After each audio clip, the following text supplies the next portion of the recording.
দেশনায়ক তারেক রহমানের নেতৃত্বে আজকের বাংলাদেশের সরকার গঠিত হয়েছে।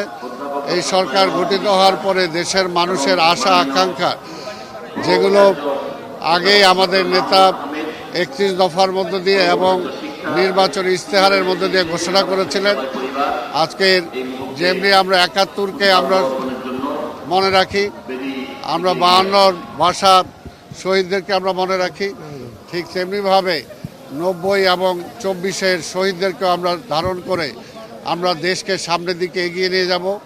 এ গ্রেড ক্লিংকারের কনফিডেন্স সিমেন্ট, বাংলাদেশের হৃদয় জুড়ে।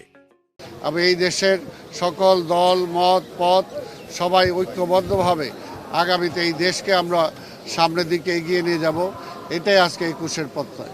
ধন্যবাদ।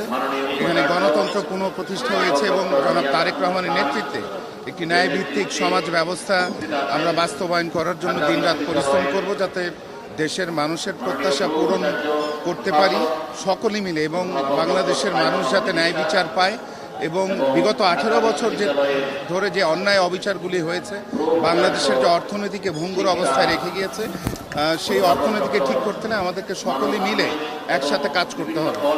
আজকের এই ভাষা 21শে ফেব্রুয়ারিতে আমাদের এটাই অঙ্গীকার। আমাদের প্রত্যাশা নির্বাচনের আগে যা ছিল এখনও ঠিক তাই রয়েছে। আমরা বাংলাদেশকে একটি গণতান্ত্রিক, একটি মুক্ত, একটি স্বাধীন সার্বভৌম রাষ্ট্র হিসেবে সবসময় গড়ে তুলতে চেয়েছি। বাংলাদেশ জাতীয়তাবাদী দলের লড়াইটা সেটাই ছিল।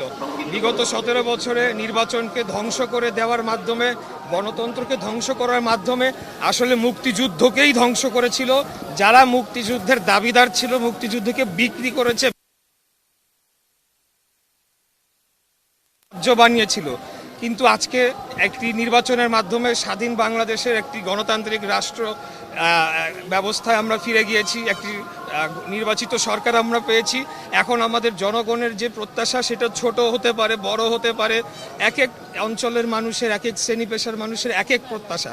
তো মুক্তিযুদ্ধের চেতনাটাই ছিল এবং ভাষা আন্দোলনের থেকেই কিন্তু মুক্তিযুদ্ধের সূচনাটাই শুরু হয়েছিল, যে সকল দল মত ধর্ম বর্ণ নির্বিশেষে পাহাড়ি সমতল সকলে আমরা সমান নাগরিক অধিকার ভোগ করব, দেশটা একটি ইন্ডিপেন্ডেন্ট স্বাধীন সার্বভৌম রাষ্ট্র হবে, সেই লক্ষ্যে আমরা কাজ করে যাব।